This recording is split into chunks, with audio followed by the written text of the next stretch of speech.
You're listening to another episode of Mr. Allard's Neighborhood. This is a place where we're entitled to Brad's opinion. And now for your host, Brad Allard. Well, despite the train's best efforts, we did make it on time. Crowley must have more train traffic than any town I know of. Is that right, Taylor? Did you just barely make it? Yes. I barely made it. We'll just leave it at that. Yeah, barely made it. Yes.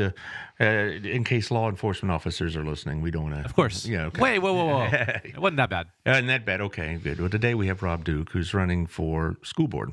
I forget which place. Those things confuse me. Which seat is it? I believe it's place 3. Yeah, right. I just like it. Just to me, they're all the same. But anyway, place 3. And this is my first introduction to Mr. Duke, and maybe for some of y'all as well. So we'll be talking about his background, which has an extensive public education background, and also talk about his motivations for running and what possessed him to raise his hand.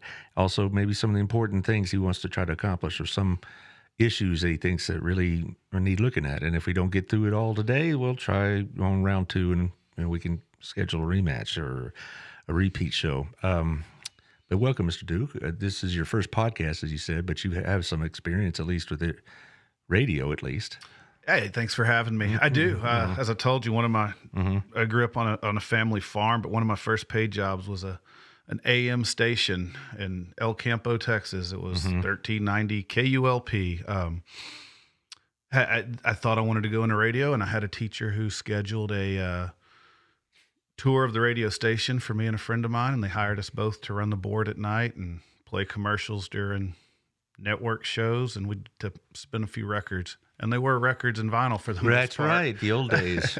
We had CDs, but there was a lot of vinyl that we were spinning. What kind of music was it? Country? Country. Yeah, I mean, that part of Texas, I don't think you're going to get new wave be very popular out there, but whatever. We're about, roughly an hour outside of Houston, going on 59 on the coastal plains, real close to the water. And, well, now Houston's kind of about 30 minutes away. Back then it was a little further. But. Right.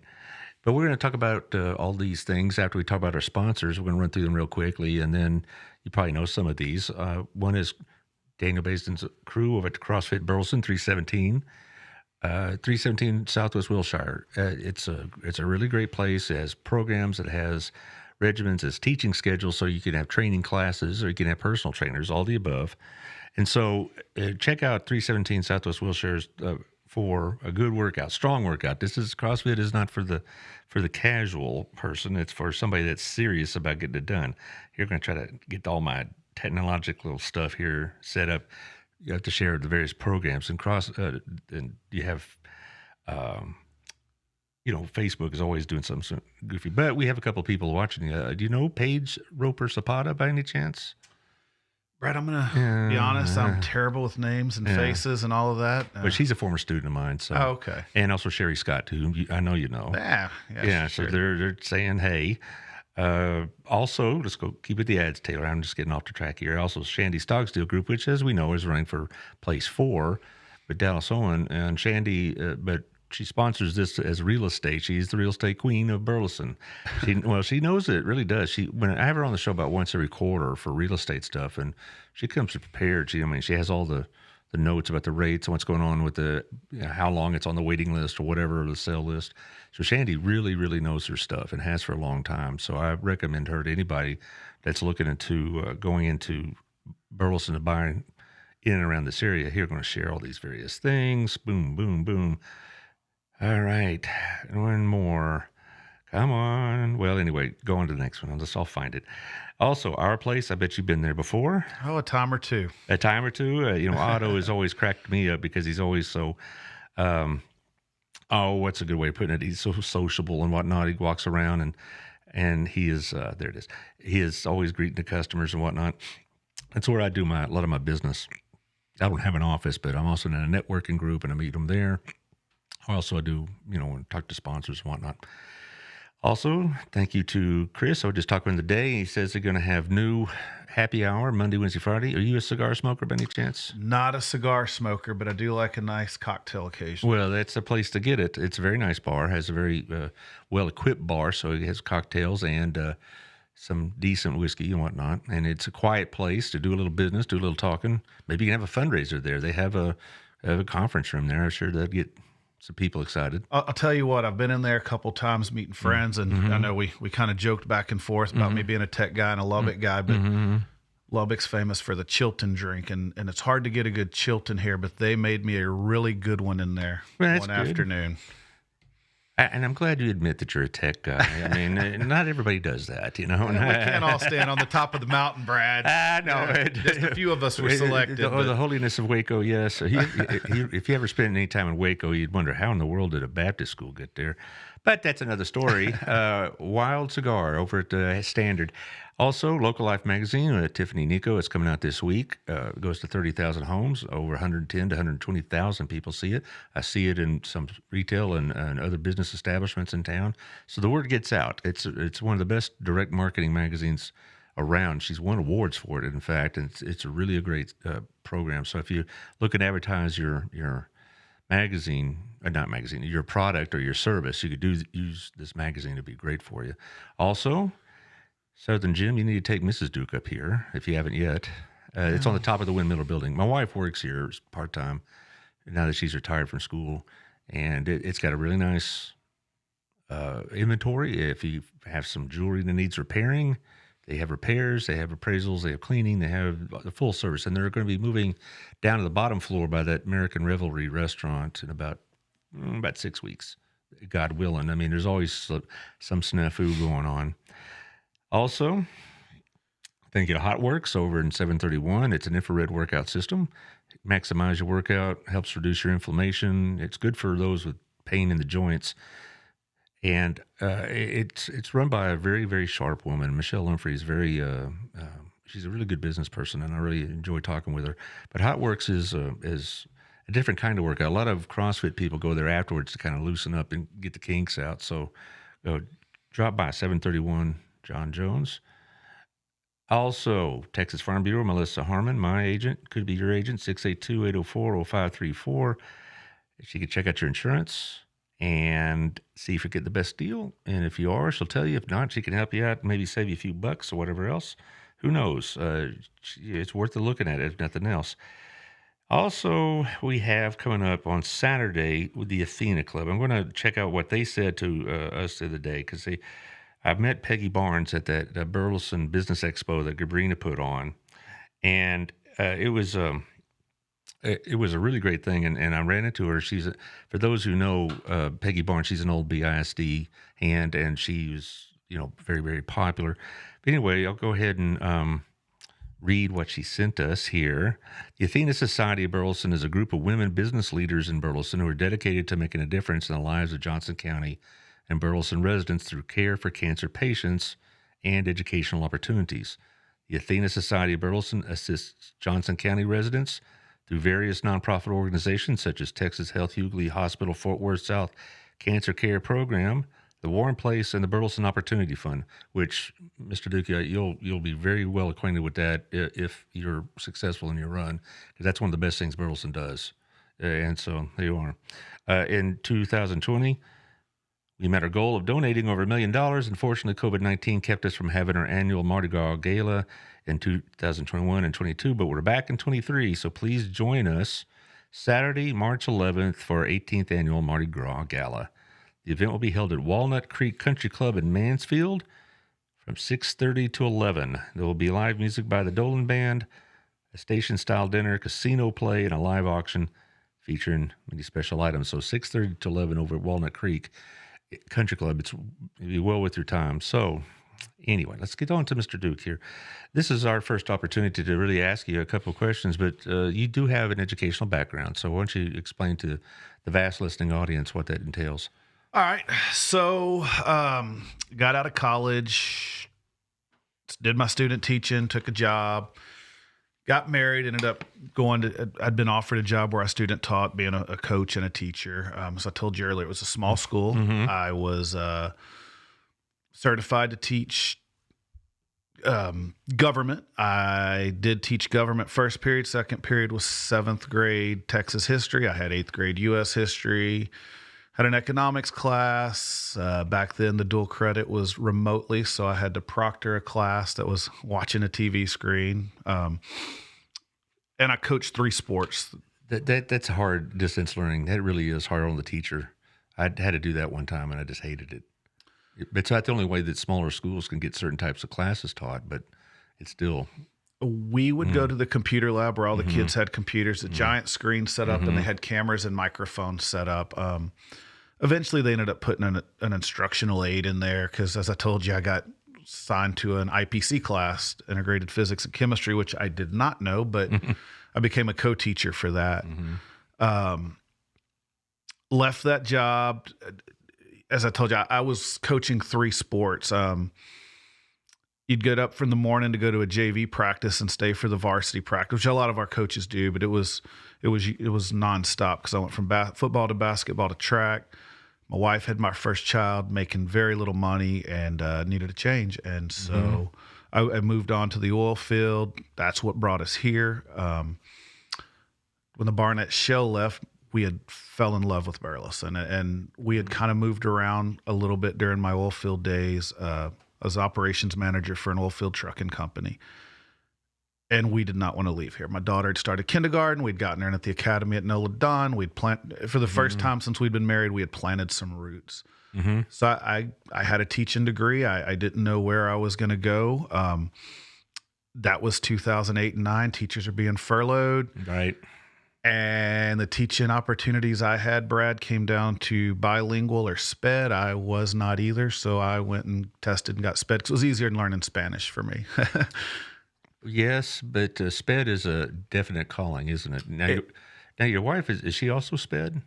No, she is an art teacher. She teaches high school art and AP art at a school in Fort Worth. Right. Okay. All right. So you're the one with the SPED qualifications, and my wife used to work at Centennial in the area that a lot of these tests were given, and SPED definitely is a calling, isn't it? It's tough. It is, and I was in behavior of all the things. I'll never forget. I grew up in a very, very small town. Like, I was kind of curious about this, and I looked up the census. I graduated high school in '94. My hometown census in 1990 was 300. I graduated with 19 people. Right.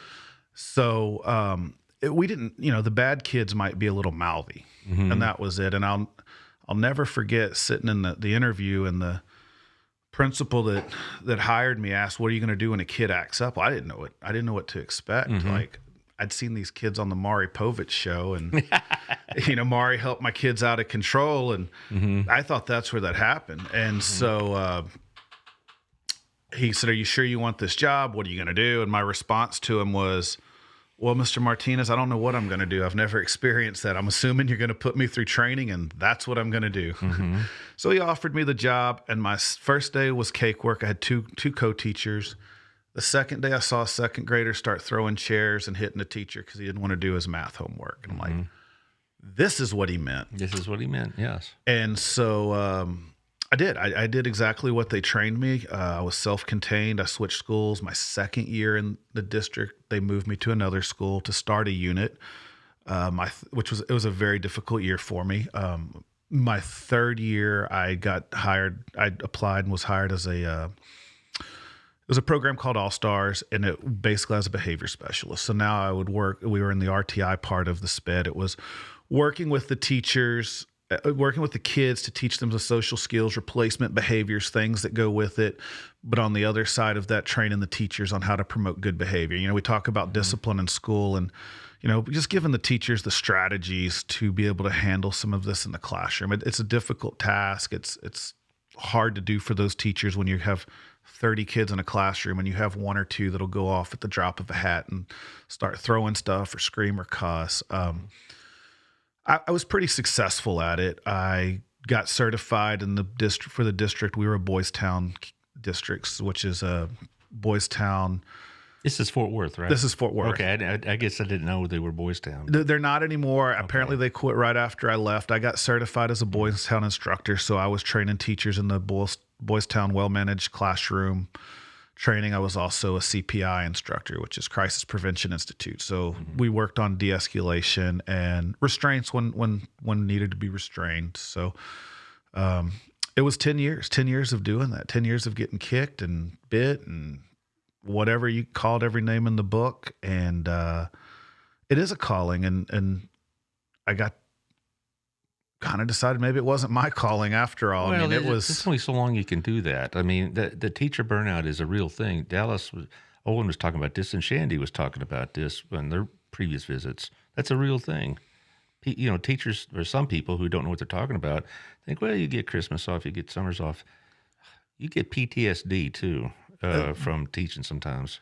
There's no doubt about it. And, you talk about the Christmas off is nice, but summers off is usually filled with professional development. Exactly. Yeah. My wife's an AP teacher. She has to get so many hours of AP stuff, and that's not extra pay or anything. No. Sometimes you may get a little extra stipend, but it's not much. I never got a stipend. I taught AP, and I loved it. I'm not complaining, but I got paid the same as everybody else.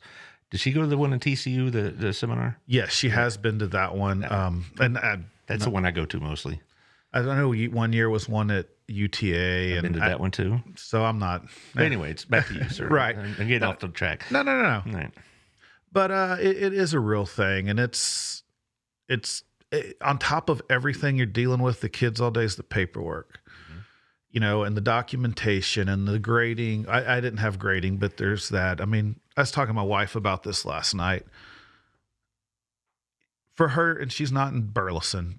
I don't know what Burleson requires. She has to turn in a full page of lesson plans per day per class. So she's doing 20 full pages of lesson plans a week. Right. It's not quite that much. Towards the end of my tenure there, we had to have them online, and they had to be available for view by an administrator at all times. And so they come in on Monday to check it out, and if you you missed a couple of days from last week, I'd get a note saying, hey, you want to take care of that, of course. But if I was 2 weeks behind, they would have a personal visit. And so it's similar. And you also had to tie them in with the TEKs and all that. And for an experienced teacher who'd been doing it a while, it was a matter of just, sitting and clicking. For a rookie, it was overwhelming. Right. It's definitely a lot. She's in her 15th year, and it's coming along. But I mean, even last night, she's on her laptop till about 10, just doing gradings, getting lessons. And as an art teacher, sometimes those projects might last a week or a few days. So, it may not be anything new, but it's just prep work, and it's at home, and we come home, we eat dinner, do whatever our family time is, and then she gets on her laptop for a couple hours. Now, I saw on your page that you're in the roofing business. Is that right? I am. So my son, who's currently a sophomore at Centennial, plays baseball. I have a daughter in college, and 2 teacher salaries was a little tough. So I started looking for outside opportunities. I put on Facebook one day looking for a little extra cash. I was thinking a part-time job, working at Lowe's or H-E-B's, hiring or something, right? And friend of mine that I met from the baseball world, from my son's team, he'd reached out to me because, you ever thought about selling roofs? So I started doing that on the side. And one summer I did it full time. I was like, you know what? I think I can probably make this work. Right. Well, that's a deal. A lot of my peers work 2 jobs. I worked at Hill, still do, but I taught at night from 2003 to when I retired, and I still teach at night. I have a class at night, and it wasn't, for me, it was indoor work with air conditioning, but it is time consuming. And a lot of people, they don't really think that for a lot of teachers. And I think people, and I'm not asking for pity or anything like that, but it is the fact of life. And we have a hard time keeping teachers in the classroom. Maybe this will be a good time to ask you, if you are elected to this position, what would you do to help retain teachers in the classroom? One of the things, I'd like to be an advocate for teachers. I think and I told you in the beginning, I'm still learning some of the ins and outs of BISD because I've only known it from an outsider in, and I've been meeting with different people. But I know from my experience, sometimes there's some redundancy in work, and there's things that maybe can be handled a different way because so much get piled on the plate, but the plate's not getting any bigger, just the pile on top of it. So if there's a way to advocate for teachers when policies are coming into place or things are being looked at, to kind of have that, hey, having been in that situation, maybe we can look a different direction. I did kind of print off last night, just looking at Burleson. Okay. And I don't know if you've ever looked at this, but every year UEA puts out the pay thing. And I was just curious because one of the teachers told me, I could go to different districts and make more. Now, Burleson doesn't have some of the other issues you have in the other. So there is definitely a trade-off. But for a starting out teacher, we're ranked 17th in DFW area. Everman's number 1. At year 5, we're 28th. And I'm not saying, hey, elect me, I'm getting you a raise, but I think that if it's possible, there's definitely a way to help retain and giving them more resources and whatnot. Well, for a lot of my career, we'd have maybe these episodes where like a 2-year period, we'd lose a lot of teachers. But for the most part, it was fairly stable. When my first 10 years of the high school, hardly anybody left. And one of the reasons they did not go for the higher paying jobs, they could have gone in Mansfield or Fort Worth, was because they liked the town, they liked the kids, they liked the ability to teach. But as, things have gotten tougher in the classroom and all across the state or across the country, some people are just thinking, well, if I'm going to go through this kind of, hassle and hell, I might as well get more money for it. And so the teacher retention rate across the state is very, very poor. And Burleson ISD may be better than average. It's average.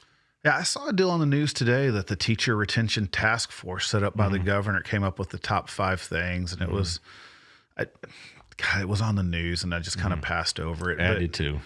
It's just politics. Absolutely. But you're right, and I'll tell you this about our district and what I've seen, because I've been touring. Like, man, I went and toured that computer coding school this morning. Yeah. Oh my gosh. And it's oh my gosh. But I'll talk more about that later. But having been a specialist from school to school to school, I think culture's huge.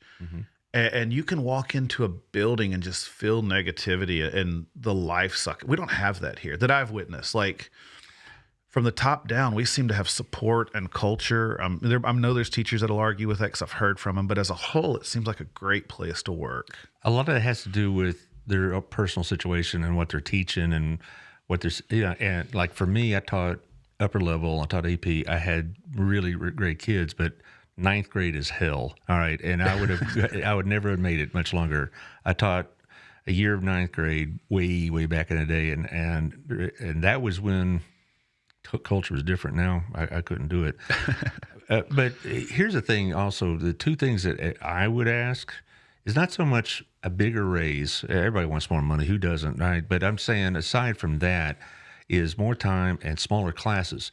The smaller classes is a real issue, because what'll happen is you'll get an average teacher has 6 classes, and they'll have one class of like a dozen, because that's also the period that football and band are in or something like that. And the rest are all near 30 or more. And they'll average them out and say, well, you got 28 or 27. That's not too bad. Averages are misleading, okay? Because I had situations that a class of 12 and the next one comes in as 35. And so you average them out and say, what's the problem here? It didn't work. No, it doesn't work that way. And so I don't know how much BISD can affect that, but they need smaller classes on the whole. They need to have a situation where they're not packing in 32 kids, particularly at the younger grades. And our town's getting bigger and our schools are getting fuller. I mean, I know that's a challenge the district's going to have to face and look at, and probably in the near future. I mean, well, that may be something that if you are successful, that you can, take a look into. Now, I'm sure I don't know all the details because I'm not looking at the budget. I'm not talking in HR conversations, but still, it's that's what burned the teachers out. That and we can talk about the issue of accountability in a little bit, but it was just 35-1, you're outnumbered, and it gets to be warehousing, not the kind of personalized education you want to see happen. 100%. You're not reaching every kid where they're at. Everybody's here today. And it all depends on chemistry. I had a class of 38 that was great. And then the next class come in about 21, and I wanted to kill them. Yeah. Because it just depends on who's in the room and how they interact with each other. It only takes 1 or 2 kids to change a. I get to the point sometimes, like, I'm in the hallway, as we're supposed to be posted during the passing periods, and like, I don't see him yet. I don't see. Oh, dadgummit, there he is. He's here today. You know? There was a lady who did a TED Talk, and I can't remember her name. Oh, my God, I can picture her face. It'll come to me later. But she talked about that in relationships with kids. But she goes, you know, that kid that gives you the trouble, he never misses. Yeah, he's always there. Perfect always attendance. there. Because mama's making sure he's out of the house. Yeah. Well, you've kind of addressed this, but what are the motivations for running for the school board? So one is just the love of the community and the town, man. My family's made a life here. I want to give back. I want to reach, have a reach and advocate. I believe in SPED. I believe in advocating for those teachers. I've heard some of the concerns on that. And one of my passions, Mr. Allard, is CTE. I grew up an ag kid. My kids have grown up ag kids. I think that our district has so much potential. I met with Miss Woolsey the other day. Yes. I had met with her. I'd met her at the Johnson County Fair, and we talked. But now that I decided to run, I asked for a meeting. We have an incredible CTE program. She was on the show about 2 months ago. I have one day out of the month, I have a show with BISD personnel that Michaela Hill, the communications director, sends me somebody. And it's been great because, when you and I are in the classroom, that's the whole world to us. And then now that I'm out here, I can see more globally what's going on. And I think you can too. Now you saw what's going on with CTE and how impressed.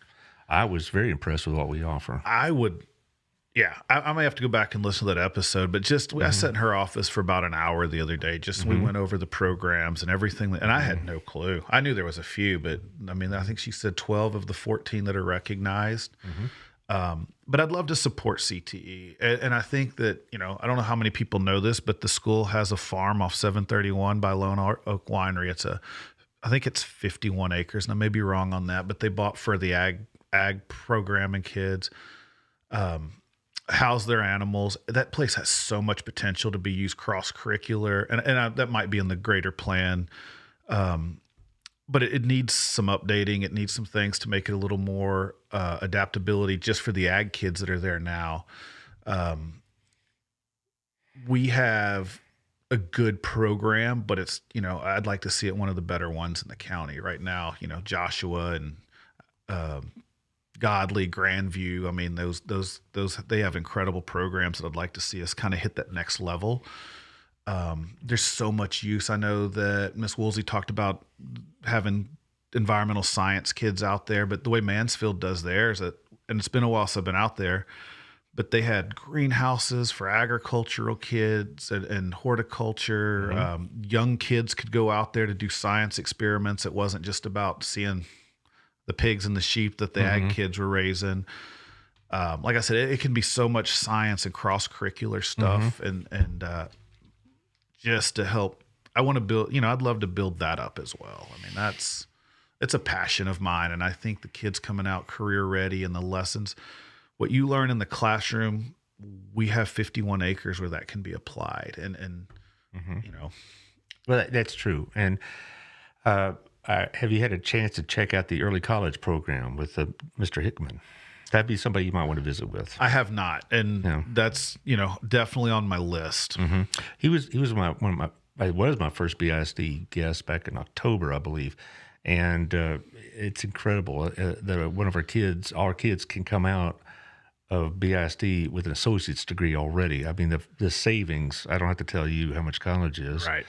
But that's just amazing to me. And also, they redid that whole area of the high school. And I teach there on Tuesday nights, and it's a very nice facility. Very nice. It looks great from the road. And I've had some friends that have gone to that program. They've loved it for their kids.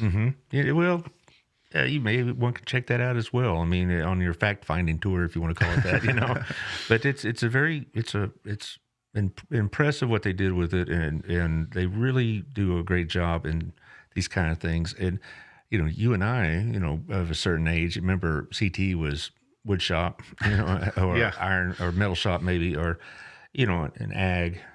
I don't know if we have this, but I'd like to see us have like HVAC and plumbing and electricity and whatnot. Be electricians. They had that in my high school. I went to much bigger high school. My graduating class is probably bigger than your town. Well, I went to Plano High School. Oh yeah. I had 1,200 in my class, and they had all this stuff, but they also had the wherewithal to do it. And it is easy to say, oh, order us up an HVAC program. There's a lot of money involved in that. You know, talking to Miss Woolsey, one of the things that she mentioned was on the construction side, I believe they picked carpentry because it was the path they took, because it does get touches on electric, touches on plumbing.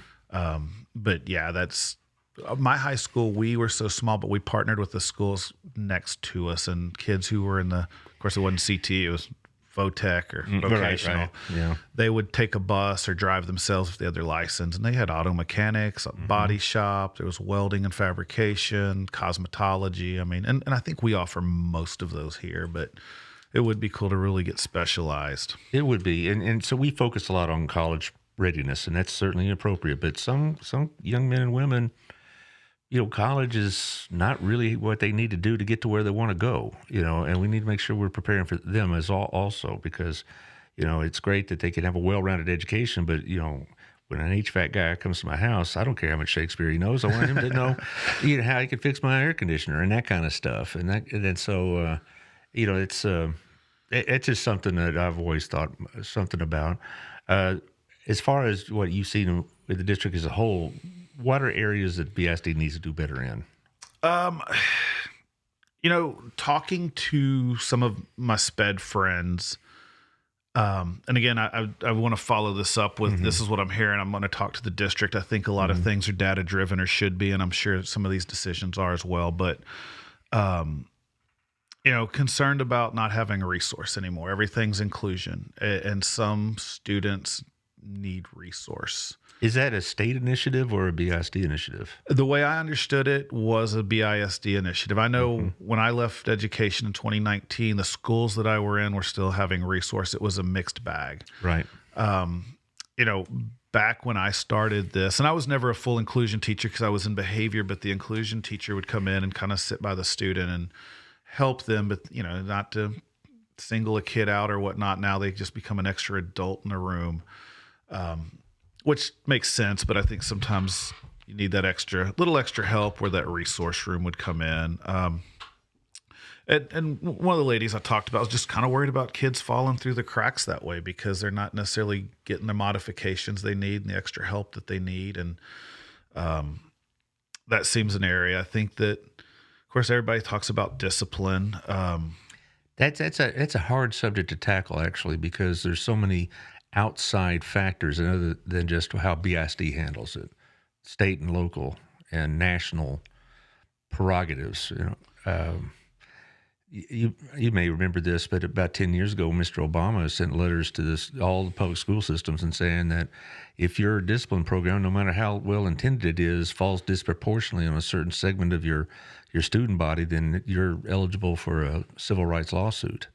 I do remember that, and it was something, we trained about. I just, the schools I worked in, and I worked at multiple, they weren't very diverse, they were all right. one group.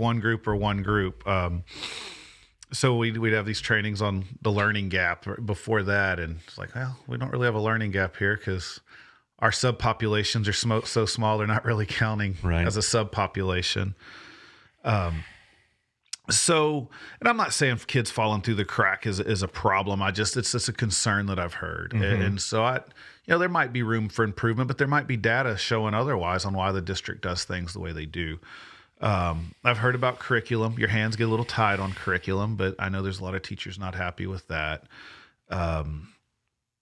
Overall, I think we're doing a lot of things great, man. I agree.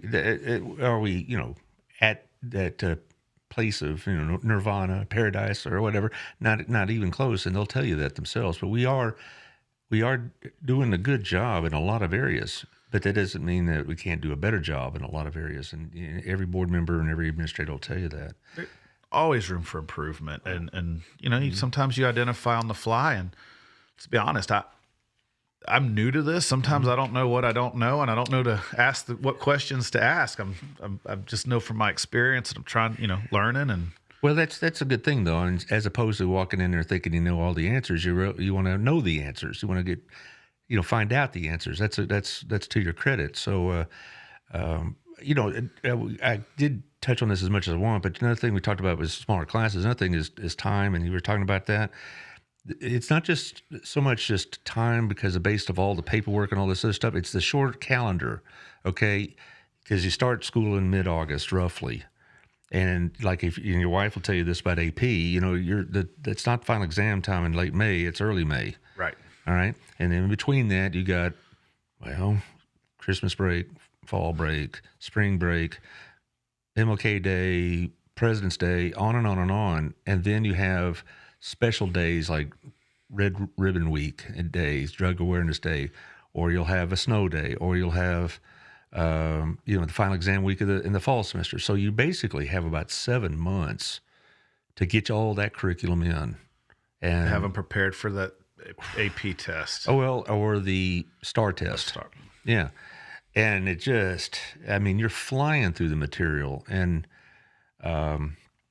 if it's up to me, I'd have a longer school year, but that's because I bet I'm in the minority in that opinion, but there you are. So, Brad, what is your thoughts of a lot of these schools going to 4-day work? Yes. Like Venus. I know Shandy's asking that question on her Facebook page, and she's getting some responses.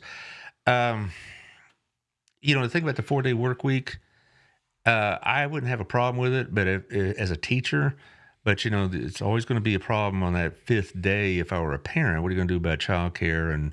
And for some of these kids, that breakfast and lunch is the only decent meal they're getting. And what are you going to do about those days? Now, we're going to keep the cafeterias open those days to provide? Maybe. Those are the things you have to consider. Would it save the district money? Sure, because you're not running the buses as much and you're not running the utilities as much. But, there's certain services that you have to provide the kids other than just learning and teaching them their arithmetic. I believe during COVID, if I'm not mistaken, they still serve lunches even though they weren't at school. We'd go get in the line and grab the kid a sandwich or whatever they had prepared, and kids could still pick those up. I think we did too, but if the 4-day week would have to be highly investigated. They're also at the high school level, they've gone back and forth on how to schedule, like every day or block scheduling, and you have to consider all those issues as well. As far as the 4-day work week, it seems to be a common thing for some people. But I don't know if it works for us. But on the other hand, if we could find a way to make it work and use that 5th day, it wouldn't be like the teachers would get that 5th day off very often. They'd probably have to come in and do what you're talking about, grading papers and lesson planning and maybe parent meetings and maybe else. Maybe they could use that day for tutorials for kids that are struggling in their math or whatnot. So who knows? That's something that maybe if you're lucky, or not lucky, that's not the right word. If you're successful, that's what I meant to say. You could bring it up as a board member. I think it's worth looking into. I don't know enough about it to necessarily have an opinion, but it's got to have merit, right? People are looking at it and taking it serious. Well, Mr. Janish here, I don't know if you're familiar with him. He's asking you a question. How will 4-day school weeks handle sports programs that need 5 days of practice sessions, conditioning, and readiness for Friday night game days? Well, as a former athlete, a former coach, and a kid who's played sports, they still practiced on Labor Day or even though school was out, and show up on days school's not there for practice. It doesn't stop that. Well, almost all the 4-day advocates are talk about Friday being the day off. The athletes aren't working out on Friday. They're not going to be working out. They may go for like maybe a little bit of limbering up exercises in the morning or whatever else, but the ball players are not busting their hump in practice on a game day. They may have a shoot around in basketball or take a few pitches in baseball, but they're not heavy duty workouts. That's a very good point. But it's I just, if we're able to provide the same level of services or even improve them in certain ways on a 4-day schedule, it's definitely worth looking at. But you're also, I'm a parent, a single parent. I have to have my kid in school because I have to go work. They call you up with a piece of their mind. How are you going to handle that? Yeah. You know, that's part of the gig. It's, you know, a lot of those things have to be taken into consideration, you know? You know, um, that's the one drawback I've been hearing about the 4-day week. As far as it also, if it's not just 4 days, but it'd be longer days. Those 4 days, you'd have more extended class time. It wouldn't be 55 minutes; it may be an hour and 10 minutes or something like that. Personally, I could make that work. The science teachers could make that work because sometimes they have to truncate their labs because they don't have time, or extended time for math lessons, or whatever else. But it would be an adjustment. It'd be an adjustment for the kids. You'd have to have, particularly for the small ones, breaks in the day to let them regenerate. Super important. I think when the state a few years ago went from, what was it, based on how many days to how many minutes, Right. It did open it up for a lot of creativity and, chances to maybe try something new and to kind of go outside the box of where we've been. But, we kind of do what we've always done because we've always done it. And there's... When you're talking with friends or people are contacting you on Facebook or just grabbing you off the street or whatever they do to get a hold of you, they talk about the tax rates very much. Man, everybody talks about that, but it hasn't come up a whole lot with me during this process. I know that gets talked about a lot, and we do pay a lot in taxes, but our property taxes are going up, and that's not necessarily on the district. And well, it's when your value of property is rising, even if the rates don't change. I also know that we probably we will be needing eventually in the near term, maybe another school, another elementary school. As far as I don't know all the demographics of the numbers, but we're probably going to need another secondary school. I don't. Maybe we can expand. Centennial still has space to grow into a little bit, but it's sooner or later they're going to hit capacity of both of the main high schools. I think as well as I do, they're building out Renfro more and more and more, and land's being cleared. I live out there. Yeah, I'm on Oak Valley and drive to Centennial a lot and down Renfro. And then you have the big housing development and whatever else. I live about 3 blocks from Stribling. Okay. And so I have to go through that, all that mess every day, but that's just part of living out there. Oh, it's great at about 4:15 when the school's let out. That's why I go the back routes. I do too. It's Hidden Creek time. Yeah, or if I'll go to the country routes and come out around Spinks if I have to go north. But anyway, I hear about the tax rates and such as that. It's not the rates, but we do pay a lot of property taxes. But I don't see any real way we can make a dent in that as long as we're growing the way we are, so that's you'll find as a board member, you'll find a lot of your times dealing with finances as much as curriculum or concepts. It's going to be a lot of number crunch, and you'll be dealing with Brenda Mize, who that may be somebody you want to talk with. She's the financial officer of our district, and she could tell you all about it in detail, much more than I could. You said you're going to be meeting with Dr. Jimerson tomorrow. Yeah, I had sent an email and requested and confirmed. He'll make it happen, and he'll spell it out for you pretty plainly. He's a very pleasant person, but you'll get the straight truth from him. But that's good that you're meeting with these people and getting the answers from them, and not just assuming. Well, and that's good to know. They may or may not change my mind on things I've heard or seen, and maybe it's not the answer. No, but that satisfies it. But it's fair to get two sides, and why is it done this way versus we shouldn't be doing it this way, if that makes sense.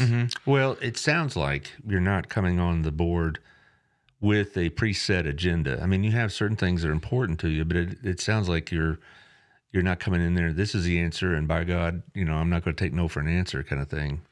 Well, I think it's important to have an open mind. I mean, there's definitely some things that you kind of have in the back of your mind and some thoughts and things that until I know all the facts and all the details, it's hard to really make a decision. I can tell you where I stand, and tell you where my values are, and that's the way I want to lead. But when it comes to each individual issue, sometimes it has to be taken as an individual issue and not an across the board thing, that makes sense. Well, and the difficulty, I've known several people that run for offices here in town, and city council, school board, and one case, a county commissioner. And what they'll find is once they get on the other side of the table, sometimes the area that they thought was more black and white is somewhat gray. And that's the hard part. And you have to go back to the people that supported you and say, look, I found out it really isn't quite that way. And I've noticed sometimes there's some legal issues on the way things are been done too. And you think it's just real easy to go in and let's change. Like, oh, wait, no, that's not, I'm trying hard not to paint myself in a corner on some of these things unless I have my ducks in a row, Yeah. Well, you'll know if you are successful, which I think you have a very good chance, frankly, you'll find you'll learn this. I mean, everybody I've known talks about the learning curve. I've been friends with several of these people on the board and on city council, and they get in and they find out, wow, it's like the old proverbial drinking from a fire hose routine. Right. So they learn, but it doesn't mean they compromise their values. And how would you summarize the values you would bring to the board?